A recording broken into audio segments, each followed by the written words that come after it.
exciting, different play calls that you see throughout the leagues. And the same thing goes for Aaron Glenn. They're good at talking, right? Yes. That's why they're leaders. That's why they're men. But he's got me sold in this defense. Aiden Hudson's on this defense now. Josh Pascal's on this defense now. Say it. Sean Elliott, a lot of people hype on this defense now. Mike Hughes on this defense Yo, now. he's got that dog. You saw him literally He's go a out here Highland now. boy. Exactly.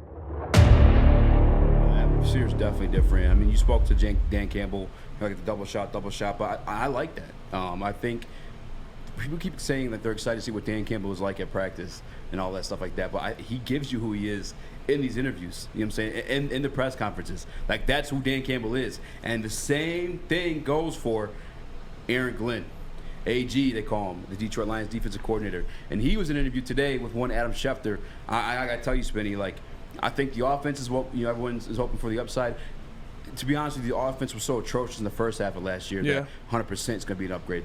I guarantee it. It has to be. Has to be. From what we saw after Ben Johnson took over, it has to be. That was breath of fresh air. They were using exciting, different play calls that you see throughout the league. So a whole year of that, a whole year of him getting his plays, his system, his guys, obviously all the new weapons they brought in, a healthy offensive line, a year 2 Jared Goff, they should be a lot better. 100%. However, Aaron Glenn, now I don't know if it's like, because like they're good at talking, right? Yes. That's why they're leaders. That's why they're men. But he's got me sold in this defense. Got me sold in this defense. Really? Yeah. Sold. A little bit. What's sold? What Sold? top half? Top half defense? Like of the league? Yeah. Oh man. Actually, you know what? Given this schedule, Yeah. I mean it feels crazy to say. That's a big jump. It's a really big jump. I think we were 27th, 28th last year. Yes. Top half of the league's a big jump. To be honest with you, Spinny, I'm not willing to say that. Okay. I do think it's a weak schedule. However, just being excited to watch the defense in terms of just actually like saying that we have something that we go to week with and compete. He's got me sold that he has a brand that I'm willing to buy because one, you go to last year and you look at what he was working with on the field. What's the one thing we credited time to time because the offense was so damn atrocious that first half of the season before Ben Johnson got his hands involved, it was ugly.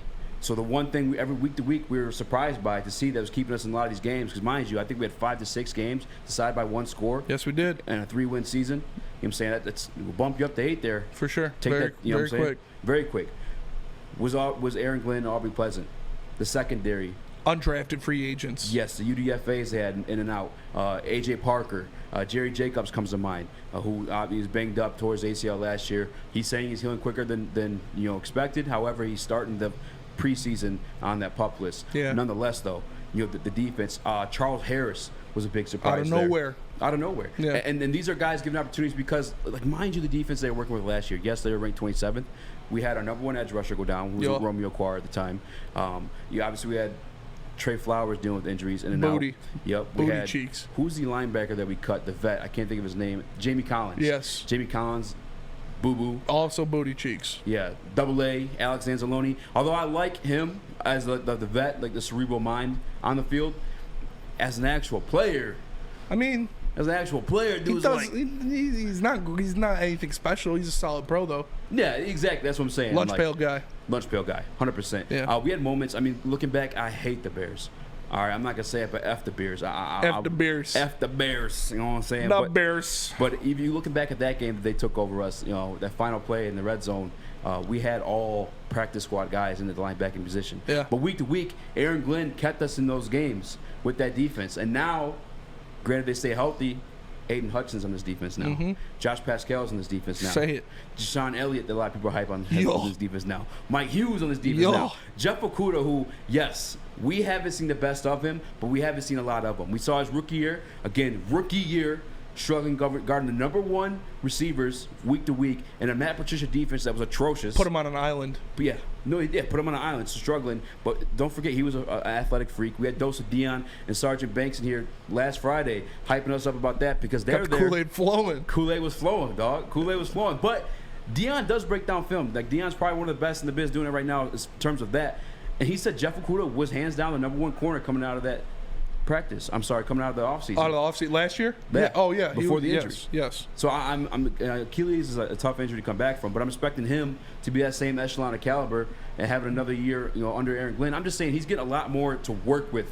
And he had some things to say too, man. He's bringing it back to old school old school football. Yeah. Sorry, I checked the time break. Make sure we gotta go to commercial right quick. Yeah. Got 2 more minutes. But I took some notes from the interview. One of the things he pointed out that their philosophy, more so I think in the secondary, I don't know if this applies everywhere, but they got the 3 Ds, he was calling it. And Big old D. yeah, you got 3 big old Ds. 3 big old Ds to You know put what I'm on you. saying? Yeah, 3 Ds put on offenses. But that was disrupt, deny, and defend. Disrupt meaning a lot of the old school techniques. You know, Yes. that within that first 5 yards, you're allowed to get a little dirty with those wide receivers. Punch him in the mouth. Yeah. Yeah, Really? yes, though. yeah. You know what Oh, I'm yeah. saying? Because he said in today's rule set, the NFL, that's like your benefit is fear. You know what I'm saying? That's the one strength you have going into that battle is fear. Yeah. And that's something that carries on your tape week to week. You know what I'm saying? Fear is a powerful thing. Fear is a powerful Yeah. thing. Your guy's Batman. You know, one of the guys whooped up on him was Scarecrow. His Yeah, name? yeah. That's his tool. Is Scares fear. him, yeah. That's Batman's tool is fear. Yeah. Oh, yeah.